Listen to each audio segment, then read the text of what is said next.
Հարգելի գործընկերներ, սիրելի քաղաքացիներ, օրեր առաջ այստեղից, այս ամբիոնից Նարեկ Կարապետյանը ելույթ ունեցավ եւ խոսեց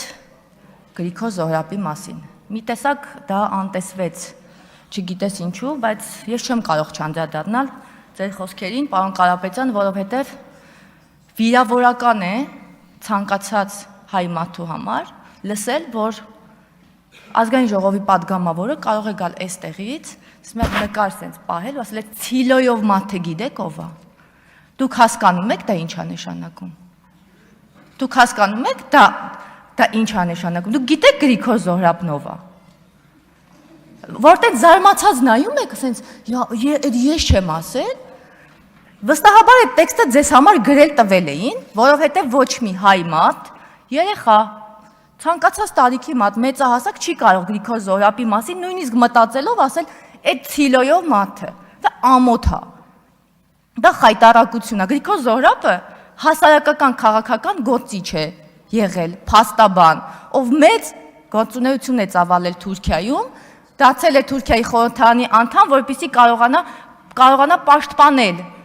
մարդկանց իրավունքները, հայերի իրավունքները, նաև այլ փոքրամասնությունների իրավունքներ, որի պատճառով էլ հալածանքի է ենթարկվել։ Եվ ձեր խոսքից հասկանում եմ, որ Գրիգոր Զոհրաբը ընդհանրապես մի հատ ցիլոյով մարդ էր, ով որ Թալյաթի հետ կարտ էր խաղում ու չկարողացավ ինչ-որ հարցեր լուծել։ Իհարկե դուք այլաբանություն եք դրել ձեր խոսքի մեջ, որը բավականին անտեղի էր, բայց դուք պիտի հասկանաք, որ Գրիգոր Զոհրաբի մասին այդպես խոսելը ուղղակի ամոթ է։ Կանցնեն տարիներ, Գրիգոր Զոհրաբը շարունակելու է մնալ Գրիգոր Զոհրաբ, սակայն դուք, ձեր հորեղբայրը, որևէ կերպ պատմության մեջ չեք մնալու, որպես ականավոր քաղաքական գործիչներ։ Ձեր հորեղբայրը մնալու է մի մարդ, որը Ռուսաստանից գործուղվել էր Հայաստան, որը ընդհանրապես Forbes-ի ցուցակում ինչ-որ միլիարդատերերից մեկն էր, սակայն որևէ կերպ չի մնալու հայ պատմության մեջ, որպես Գրիգոր Զոհրաբի կեսիչափ եղած մարդ, եւ ավենավատը ասեմ, պարոն Կարապետյան, որը կարող է ձեզ հիասթափեցնել, Գրիգոր Զոհրաբը ընդգրկված է հայ առաքելական եկեղեցու կողմից սրբադասված հայոց ցեղասպանության հավաքական նահատակների շարքում։ Եվ այդ արարողությունը տեղի է ունեցել 2015 թվականի ապրիլի 23-ին Էջմիածնում, որպեսզի չդմդմբացնեք չեմ ասի ում կողմից է տեղի ունեցել արարողությունը։ Հետևաբար դա ամոթ է։ Ու այստեղից գոնե գաք ներողություն խնդրեք, սենց երասկոտ հայացքով վերև եք նայում, իբրև դուք ոչինչ չեք ասել։ Դուք խայտարակել եք ձեզ, որովհետև այդ տեքստը չէիք կարող դուք գրել։ Այդ տեքստը վստահաբար ինչ-որ այլ մարդ է գրել։ Իսկ մեր Հայաստան դաշինքի գործընկերների հետ մի փոքրիկ բան եմ ուզում խոսել։ Երեք որ Ագնեսա Խամոյանը ասում էր երկու երեխաների, անչափահաս երեխաների մորը կալանավորել են, տատիկին կալանավորել են, չգիտեմ, բոլորին կալանավորել են, նախ այդ բաների մասին խոսելուց եկեք ասեք ինչի են կալանավորել, որ հասկանանք, որովհետև որևէ մեկին առանց հիմքերի չեն կալանավորում, բայց մի բան էլ ասեմ, եթե երեխաների համար այդքան շատ եք մտածում, ընտրողաբար մի խոսեք երեխաների հետ կապված, հենց այս պահին կամ հենց այս պահին նկատի ունեմ 3 այսօր, այս քանի օրը ինչ է տեղի ունենում։ Թալինի եկեղեցու հոգևոր հորը Տեր Թադեին տնից հանում են 4 երեխաների հորը Կտրիչ Ներսիսյանի անունով գրանցված տնից։ Մի հատ դադարեցեք բան եմ ասում։ Հերիքա, հասկանալի է, հերիքա։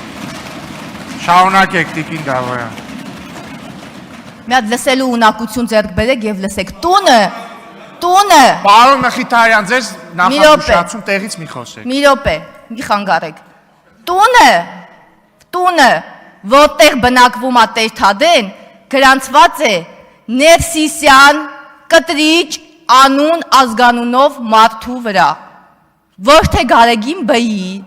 ոչ թե կաթողիկոսի, Կտրիչ Ներսիսյան անուն ազգանունով մարդու վրա։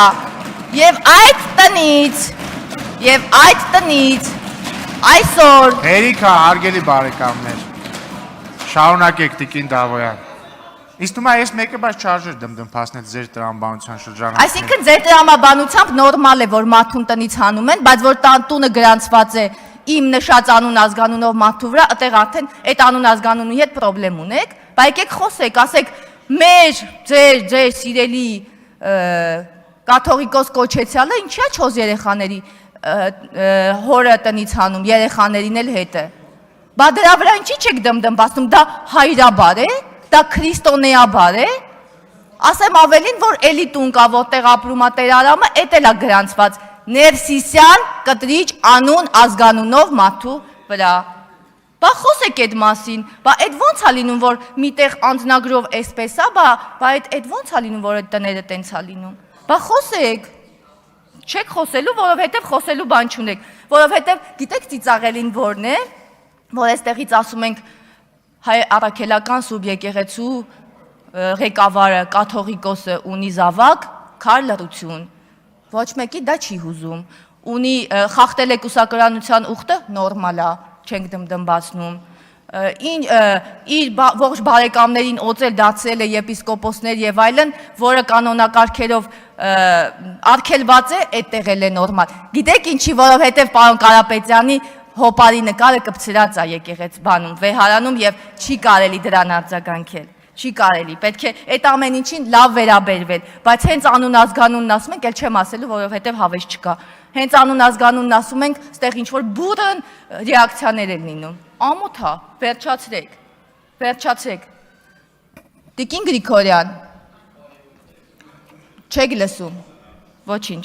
Տիկին Գրիգորյան, երբ գաք էստեղից խոսեք Ռոբերտ Քոչարյանի, Աթարամիտ եւ այլ բաների մասին, տենց էպիցետներ ասեք, դրվատանքի խոսքեր ասեք, անպայման համեմատեք, անպայման սկսեք պատմել, թե ինչպես կարող էր մարդը հարստանալ 10 տարում եւ ինչպիսի տիեզերական արագությամբ է այդ մարդը հարստացել եւ ինչու Հայաստանի Հանրապետության քաղաքացիները այդ մարդուն այդքան չեն սիրում։ Ուղղակի մեզնից վերացարկվեք։ Մենք այստեղ չենք։ Մի հատ դուս եկեք փողոց եւ տեսեք մարդիկ ինչպիսի ուշադրությամբ են հետևում այն process-ներին, որը տեղի է ունենում, եւ եկեք ասեք, քանի որ դուք կոռուպցիայից շատ եք սիրում խոսել, եկեք պատմեք, թե այդ կոռուպցիոն գործարքները, որոնք հրապարակված են, որևէ խնդիր չունեն, ամեն ինչ նորմալ է եւ ոչ մի բան տեղի չի ունեցել, ուղղակի հաջողակ աստղի տակ են ծնվել մարդիկ եւ տենց հաջողություններ են ունեցել։ Ես ձեզ ուզում եմ ասել, որ երբ էլի գալիս եք ասում եք երկու երեխաներ, էսպես, էնպես, կալանավորեցին երեխաների աչքի առաջ, գիտեք չէ՞ որ Գորգ Քլոյանն էլ երկու անչափահաս երեխա ուներ։ Եվ իր երեխաները իրենց հորը այդպես էլ չտեսան։ Բա մի օր եկեք դրանց մասին է խոսեք։ Չեք կարող, չէ՞ խոսել, դե որովհետև Արտուր Խաչատյանն ասում էր, ամսաթվեր են, մարտի 1, հոկտեմբերի 27, հունվարի 4,